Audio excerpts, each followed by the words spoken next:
Chapter 10, Bed Filling and Amendment.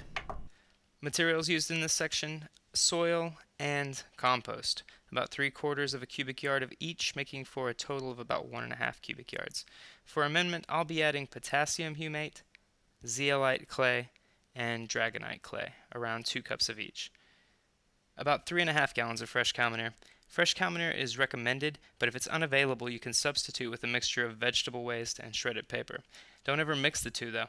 If you try adding manures and non-manures to the same worm bin, you'll likely create a heating reaction that'll probably kill your entire earthworm population quickly. Choose one or the other and stick with it. You'll probably find you'll have the best results going with fresh manure.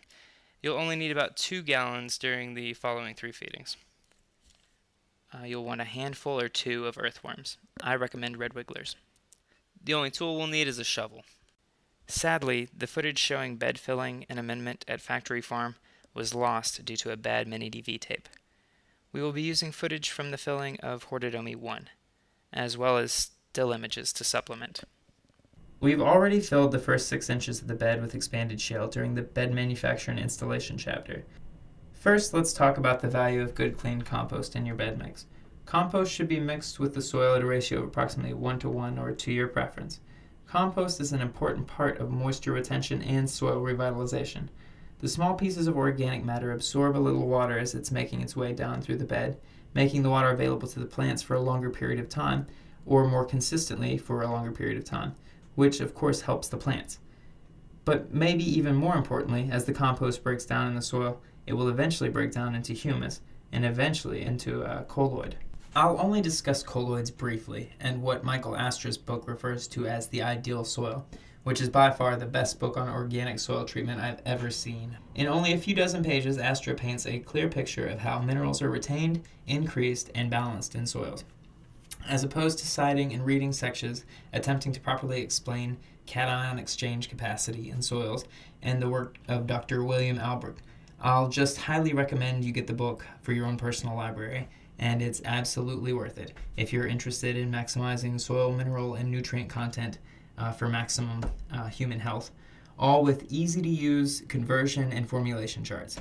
So, my crude understanding of colloids in soil is that these particular clay and humus particles have broken down so small that they have a very large surface area per unit of volume or weight, and that's why these tiny colloidal clay particles will just stay suspended in water without rising or sinking.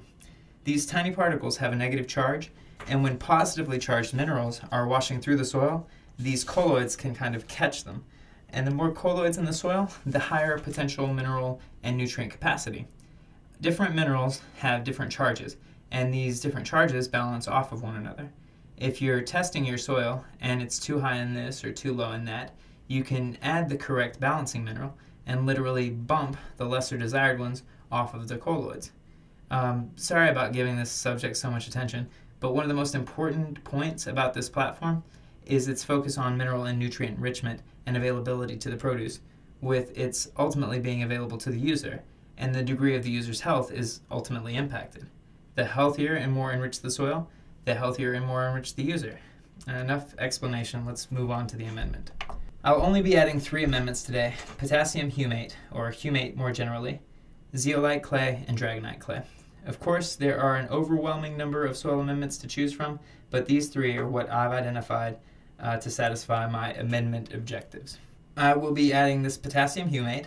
I typically just hear it referred to as humate. I expect this humate to increase my water retention in the soil, as well increase my overall cation exchange capacity, while balancing and increasing the number and variety of minerals available in the soil. It's mined extracts from ancient humus, from what I can gather. Now I'll be adding an agricultural grade zeolite clay. I expect this zeolite to increase water retention and likely increase my cation exchange capacity, but I'm also under the impression that zeolite can basically capture metals and radiologicals to then be leached down through the soil, much the same way dietary zeolite captures certain metals and radiologicals, chelating them from the body. Lastly, I will be adding dragonite clay. I source my dragonite from Premier Research Labs, out in Round Rock, Texas. Dragonite is a paramagnetic volcanic basalt clay. Premier Research Labs claims that it increases bioenergetic resonance.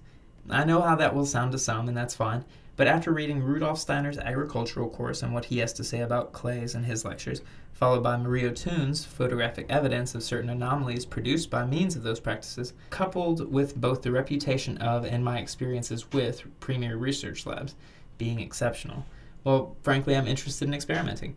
If you're interested in the science surrounding bioenergy, then I highly recommend the third edition of The Rainbow and the Worm, The Physics of Organisms by Mei Wan Ho. What I found particularly refreshing about this book and its supporting material is that it deals with the subject of life energy in scientific and measurable terms, a grand leap from the New Age mysticism one might associate with the subject such as life energy.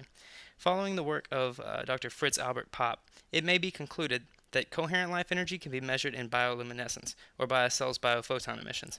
Again, if user health is the goal of this platform, perhaps producing food with a strong bioluminescence should be a goal. Systematic domestication and hybridization may also decrease bioluminescence, which is another reason you want to stick with seeds that are as native and as close to wild as possible. Native is sexy, wild is sexier. Now that our bed is filled and amended, it needs to start taking on a living quality with a lot more microorganismic activity to increase the health of the soil. We will approach this in a number of ways.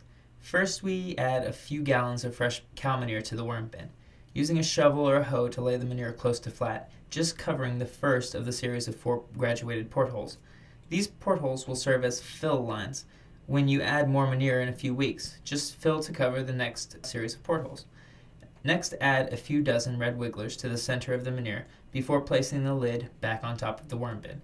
This arrangement is sure to add some healthy microorganismic life to the equation. Of course, you want as local and fresh a manure as possible, preferably biodynamic, good luck, but otherwise pastured, grass-fed, etc.